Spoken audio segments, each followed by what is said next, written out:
और एक निवेदन आप सबसे करूंगा, जिसके घर में क्लेश ज्यादा मचता हो, बहुत ज्यादा क्लेश मच रहा हो, बहुत ज्यादा झगड़े होते हो, बहुत ज्यादा, तो महाराज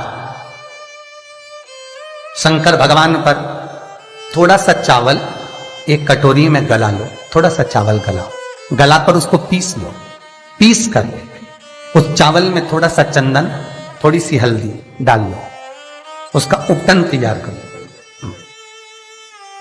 बुधवार के दिन, कोई भी बुधवार, शंकर जी के मंदिर में जाकर शंकर भगवान के शिवलिंग पर उस चावल का लेपन करो। 7 लोटा पानी, मात्र 7 लोटा पानी शंकर को समर्पित करो, शिव को समर्पित, अपनी कामना कर कर अपना भाव रखो। जब वापिस चलो, जिस कटोरी में से भगवान शंकर को आपने उपटन लगाया था, वही कटोरी घर लेकर आओ। घर के मूल स्थान जो भी हैं, हर हॉल में, कमरे में उसकी एक एक बिंदी लगा दीजिए। मात्र 3 बुधवार आप कर लीजिए, आपके घर में कभी क्लेश नहीं हो सकता। भूमि का कितना भी दोष होगा सिद्ध हो। जिस घर में रुपया आ रहा है, जा रहा है, 1 रुपए कमा रहे हो, 100 रुपए खर्च हो रहा है, घर में पैसा नहीं दिख रहा, व्यापार तो अच्छा कर रहे हो, घर में 4 लोग कमा रहे हैं, सब कोई मिलकर कमा रहा है, तो भी पैसा नहीं दिख रहा, तो भी धन नहीं दिख रहा, रुपया नहीं दिख रहा। महाराज, अगर धन संचिता में नहीं पड़ रहा हो, धन संचिता में नहीं आ रहा, तो महाराज शिव महापुराण की कथा कहती है, तिल्ली का लेपन, तिल्ली काले कलर की तिल को लेकर उसके साथ में थोड़ा सा चावल, और हमारे यहां चावल के साथ में चावल की धान आती है, आपको बाजार में मिल जाएगी चावल की धान, जिसको जौ का भाग अलग हो जाता है, जौ गेहूं की हो जाती है, पर चावल की धान कहते हैं उसको। इन तीनों को एक कटोरी में रख लो, तीनों को पानी में गलाना नहीं है, बस कटोरी में रख लो। महाराज, दरवाजे के नजदीक में, जब दरवाजे से अपन बाहर निकलते हैं तो उल्टे भाग में उसको रख दिया जाए। घर से 1 लोटा पानी जिसमें कच्चा दूध मिला हो, वो कटोरी शनिवार के दिन रखकर, रविवार को उठाकर ले जाकर कलश नीचे रखकर, सीधे हाथ में कटोरी रखकर शंकर जी को समर्पित कर दो। जल चढ़ा दीजिए। बाबा भोलेनाथ के जो चरण पादुका है, उस पादुका में वही तिल्ली, वही चावल का भात, वही जौ, जो आप चावल का धान बोलेंगे, धान, उसको लेकर दोनों भाग पर समर्पित कर दो। आते समय वो दोनों भाग पर चढ़ी हुई तीनों चीजें उठाकर लेकर आ जाइए। दुकान में, व्यापार में, व्यवसाय वाली जगह पर उसको रख दीजिए। कभी जिंदगी में संपदा कम नहीं होगी, संपदा बढ़ेगी। 3 रविवार आपको करना है सुख की प्राप्ति के लिए, ये भूमि के दोष को मिटाने के लिए। आपको कथा में पहले भी कहा था, 12 नक्षत्र, समय, घड़ी, पल, दिन, ये जितने भी बनाए हैं मेरे महादेव ने बनाए, मेरे शंकर ने निर्मित किए। एक एक पल, एक एक घड़ी, एक एक क्षण शिव बनाता। 4 महीने चतुर्मास के भगवान विष्णु देव सोनी एकादशी पर जब सोने जाते हैं, तो भगवान शंकर को बुलाकर कहते हैं, ये 4 महीने जितना दान, पुण्य, सत्कर्म, संकीर्तन, भजन, कीर्तन जो होगा शंकर, ये मैं नहीं करा सकता, तुम करा सकते। इसलिए चतुर्मास की शुरुआत ही श्रावण से, इसलिए चतुर्मास की शुरुआत ही श्रावण से। शंकर कहते हैं, पहले जल में चढ़वाता हूं, पहले मैं भजन करवाता हूं, स्मरण करवाता हूं, कीर्तन करवाता हूं, जितना भजन, दान, पुण्य, स्मरण, नाम, कीर्तन जो होगा चतुर्मास के अंतर्गत, वो सब देवभाग को प्राप्त होगा। पितरों को, पूर्वजों को, आहूतों को दान करो, पुण्य करो, सत्कर्म करो, चाहे गौ माता को दो, चाहे बहन बेटी को दो, चाहे किसी भिक्षुक को कुछ दो। उस समय तुम्हारे चेहरे पर सल नहीं होना चाहिए, उस समय तुम्हारे चेहरे पर, तुम्हारी नैनों में अश्रु नहीं होना चाहिए, उस समय तुम्हारे चेहरे पर प्रसन्नता होना चाहिए। घर पर बहन बेटी आ जाए और बहन बेटी राखी बांधने आई, बहन बेटी तीज त्योहार पर आई और तुमने एक साड़ी दी या 500 रुपए दिए या 1000 रुपए दिए या 2000 रुपए दिए और भाभी का मुंह भगोने जैसा हो गया, चेहरा उतरा हुआ।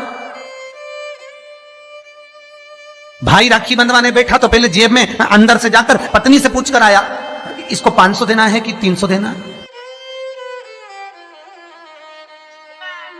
राखी बंधवाने से पहले, पाटे पर बैठने से पहले, आसन पर बैठने से पहले सोफे पर बैठने से पहले जब भाई राखी बंधवाने बैठता है तो पहले अंदर जाकर अपनी धर्मपत्नी से पूछता कितना देना है।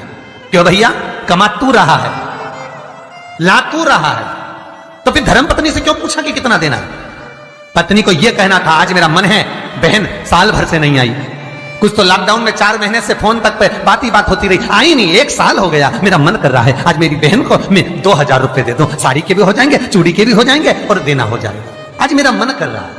तुम्हें बोलना चाहिए, तुम्हें बताना चाहिए। और अगर पत्नी को कहे पति कि तुम 2000 रुपए दे रहे हो तो धर्म पत्नी का फर्ज है, धर्म पत्नी का फर्ज है, क्योंकि तुम भी किसी की बहन हो, तुम भी किसी की बेटी हो, तुम्हारा फर्ज है कि तुम अपने पति को कहो सुनो 2100 दो, मना नहीं है, 500 रुपए अलग से चूड़ी के दे दो, 500 रुपए अलग से बहन बेटी आई है तो गाड़ी का किराया दे दो। ये जब धर्म पत्नी अपने पति को कहेगी, पति के चेहरे पर प्रसन्नता होगी। मुझे उम्मीद है आज आप अपनी ननद को दे रहे हो तो आप जब अपने मायके जाओगे तो आपकी भी भाभी इतना ही सम्मान देगी। क्यों? एक उंगली जो हम किसी पर उठाते हैं तो ये 3 उंगलियां हमारी ओर जाती है। हम एक के लिए अगर व्यवस्था करते हैं तो कहीं ना कहीं आपकी व्यवस्था भी पूर्णता में हो पाती है। आपकी व्यवस्था, आपका भाव, आपका आनंद, आप किसी के लिए अगर समर्पित हो रहे हो, आप किसी के लिए समर्पण कर रहे हो, आप किसी के लिए अग्रण्य हो रहे हो तो वहां से पूर्णता का अग्रण्य का भाव तुमको भी प्राप्त होगा।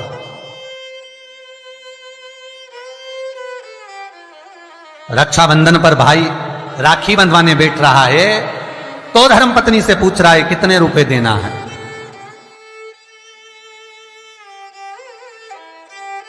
प्राण छूटने के बाद भगवान विष्णु लक्ष्मी से पूछे बता इसको नरक भेजू कि स्वर्ग? अरे बोलो तो रे भाई, भगवान विष्णु अगर अपनी पत्नी से राय ले तो, भोलेनाथ देने से पहले पार्वती से राय ले तो, इंद्र कार्य संभालने से पहले इंद्राणी से राय ले तो, ब्रह्मा ब्रह्माणी से राय ले तो नहीं, नहीं। अगर यमराज अपनी धर्मपत्नी दक्षिण से पूछे, ए दक्षिणा तू बता कि ये जो मरा है इसको मैं स्वर्ग भेजूं कि नरक? तो सबसे ज्यादा अगर दक्षिणा देवी बोलेगी तो एक ही बात बोलेगी यमराज की पत्नी, एक काम करिए इसको नरक भेज दो। क्यों?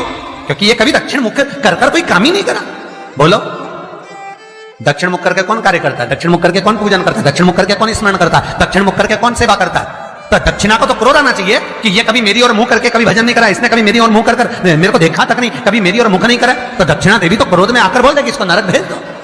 पर यमराज जब मृत्यु का दंड देता है, यमराज जब प्राणों को हरता है, अपनी पत्नी से नहीं पूछता, भगवान विष्णु लक्ष्मी से नहीं पूछते कि इसको क्या देना है, ब्रह्मा ब्रह्माणी से नहीं पूछते कि इसको क्या देना है, इंद्र इंद्राणी से नहीं पूछते कि क्या देना है, शंकर पार्वती से नहीं पूछते कि क्या देना है। तब केवल उनकी विचार धारणा, केवल वही देखा जाता है कि उसका भाव कितना, उसके भाव की सिद्धता कितनी।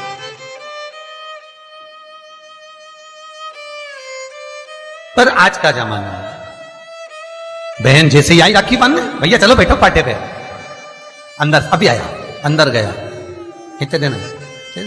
साड़ी रखी है मैंने निकाल दी है, धर्मपत्नी कहती है साड़ी निकाल दी मैंने, ये साड़ी दे देना। और सुनो, साड़ी के पास 500 रुपए रख देना, बहुत है, साड़ी भी तो दे रहे हैं। और ये तूने जो अपनी ननद के साथ करा, अब तू अपने मायके जा और तेरी भाभी तेरे साथ करे तो तुझे कैसा लगेगा? 3 को देने से कभी नहीं घटता, शिव महापुराण की कथा कहती है। पहला बहन बेटी को देने से, दूसरा गौ माता को देने से, तीसरा संत ब्राह्मण को देने से कभी नहीं घटता महाराज। बढ़ेगा, घटेगा नहीं। बहन बेटी को देने से कभी घटता नहीं है। तुमने जो दिया उसका 4 गुना अगले साल तक तुम्हें प्राप्त हो जाएगा। गौ माता को 1 रोटी दी है, गौ माता के निमित्त से 1 रुपया निकाला है, गौ माता के निमित्त से 1 रुपया भी अगर तुमने दान करा है, पुण्य करा है, उसके निमित्त का अगले वर्ष तक यही तारीख लिख कर रखना, कितना पुण्य प्राप्त होता है, कितना फल प्राप्त होता है, कितनी लक्ष्मी प्राप्त होती है। देने से घटता नहीं है। तीसरा, संत ब्राह्मण को देने से कभी घटता नहीं है। आपने जो दिया उसका 1000 गुना आपको प्राप्त हो जाता है, 1000 गुना। श्री शिवाय नमस्तुभ्यं, श्री सब्सक्राइब करें शिवाय हमारे चैनल वास्तु फैक्ट। नमस्तुभ्यं। बेल आइकन दबाएं ताकि आप श्री अपडेट रहें हमारे हर शिवाय वीडियो से। नमस्तुभ्यं।